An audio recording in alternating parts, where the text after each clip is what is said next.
What's up, guys? It's the Game Bro coming back to you with another F1 review on the same day it actually happened. Coming off the sort of first leg of the triple header in Spa, much was left to be answered about who came out of the summer break looking good and who still had work to do. After the half-pointed Belgian GP, the circus moves to the Netherlands for the Dutch GP at Zandvoort. It's the first time the top single-seater series has been to the track since 1985 when Niki Lauda would win his final F1 race. Originally slated for a 2020 date, the pandemic saw it get cancelled after extensive changes to bring it up to current standards and a banked final corner to spice things up. With full capacity, no doubt, all the Orange Army would be out to support Max and make Lewis's weekend a bit tougher in the hopes to see that their hometown hero regains the championship lead. So let's get started with the action. FP1 got underway as the guys got their first laps in, all having run in their junior careers except Yuki Tsunoda, who would spin out right off the bat. After an issue with the MG UK apparent, Vettel's engine failed, and we got to see Firefighter Seb in this week as he has taken on his many personas. Removing the Aston Martin proved problematic when the green light was on, considering it live. In the final 6 minutes, Gasly, Bottas, Schumacher got into a duel, as well as Norris and Ocon nearly colliding. Hamilton would end up P1 with Max a 10th off P2, and the Ferraris of Sainz and Leclerc 3rd and 4th, Alpine's impressing in 6th and 7th behind Bottas, with Gio looking pretty racy. After announcing his retirement at the end of the year, Kimi would wind up P13, as well as both McLarens on the bottom half of the timing sheet. As FP2 got underway, Hamilton's engine had an apparent failure only 3 laps in, and would be the end of his Friday. After getting restarted, the session would again be red flagged when Nikita Mazepin would spin off and get trapped in the gravel at 11. With many of the top guys' runs being hampered by the red flags, the Ferrari duo of Leclerc and Sainz would wind up 1 and 2, with Ocon 3rd, Verstappen only managing 5th best. Hamilton's only flying lap being only good for 11th place. It's Saturday now and final practice is underway with all the quali sims to be had except Lewis keen to get some race runs in. Carlos Sainz lost it going into 3 and slammed the wall heavily, leaving the Ferrari mechanics with much to do in the coming hours. The practice would see many trips through the gravel, with good saves by Seb, Norris, and Mick keeping their cars out of the fence. Saturday morning would see the return of Robert Kubica, whatever, for the first race since Abu Dhabi 2019 after Kimi Räikkönen tested positive for the vid. The session ended with Max on top and Bottas and Hamilton 2nd and 3rd, only 2 hours ahead of maybe the most crucial session of the year so far. On the qualifying, Q1 saw a shock exit by the struggling Sergio Perez and Vettel, whose lap was ruined going into the final corners by the queued Haas cars, almost resulting in a massive collision. Kubica finished 18th ahead of both Haas guys, proving he still has something left to prove after the heartbreak of Le Mans a few weeks back. In Q2, it would be a session to forget for Williams as George Russell on a flying lap would lose it coming out of 13 and back into the wall slightly. After the red flag, teammate Latifi would have a bigger impact, spinning off at 8, causing the session to end under the red flag, seeing Norris not able to improve on 13th, missing out on Q3. After a bit of cleanup and waiting, Q3 gets underway with the Dutch crowd exploding during Max's first lap, who would hold provisional pole after his first run. On the final run, Max would have a bit of a dirty lap, but still improved slightly to take pole at a 1:08.885, followed by Hamilton, who put in a killer final sector, only 400ths down, followed by Bottas, Gasly, Leclerc, Sainz, Giovinazzi, impressive, Ocon, Alonso, and Danny Rick rounding out the top 10. What a session. It's race day, and Latifi and Perez will have to start from the pit lane from his crash and Perez's component changes. We get the guy who declined soda cookies to go alongside of Crofty instead of Brundle.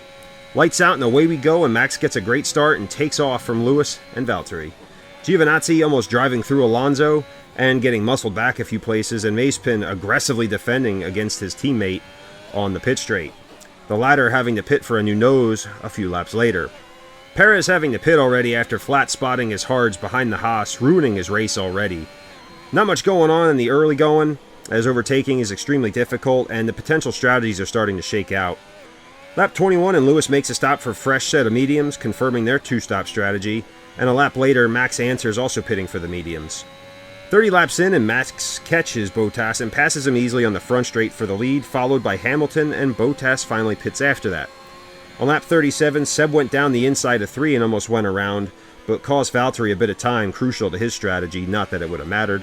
It's lap 40, And Lewis pits for a fresh set of mediums, maybe scrubbed in a bit, but comes out with back markers in the way, and a lap later Max would answer, putting on hards, still clear of Bottas. Lap 50 and Yuki Tsunoda retires, joining Mazepin in the garage. As the final laps draw on and the quota of 2 sextet is filled, Perez gets around Norris with a fair amount of contact, and Alonso gets around fellow Spaniard Carlos Sainz. Bottas pits to protect second for Lewis, so he could pit for the fastest lap, but Valtteri is told not to go for it. Even though he comes out and then goes for it and gets the fastest lap, slowing a little bit in the final sector, then Lewis pits and gets it back on the final lap.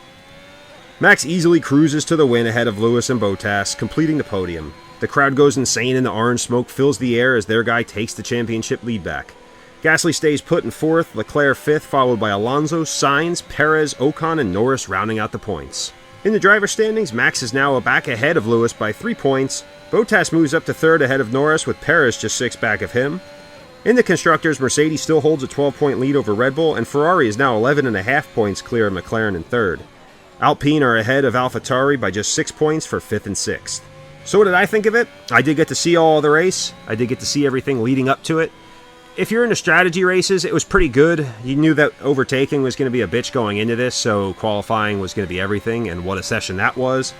Other than seeing the Williams dump it a bit, you could hear Jensen's voice not really liking that.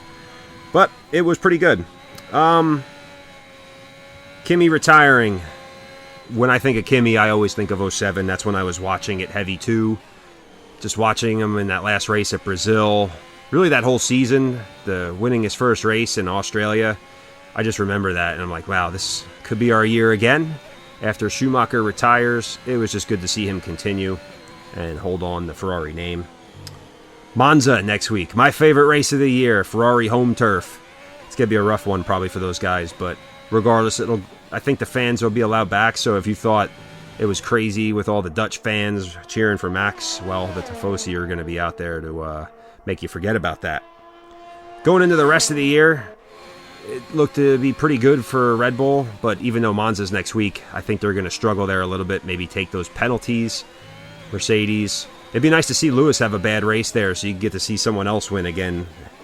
You know, we can all hope for that. Monza always proves to be pretty special.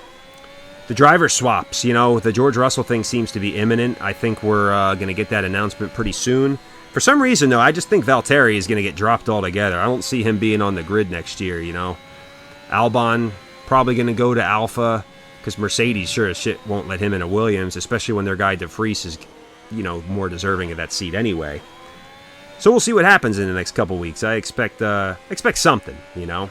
Anyway, guys, until next week after Monza, be sure to like, comment, share, subscribe. Tell me what I need to do better. I kind of rushed this just to get it out today.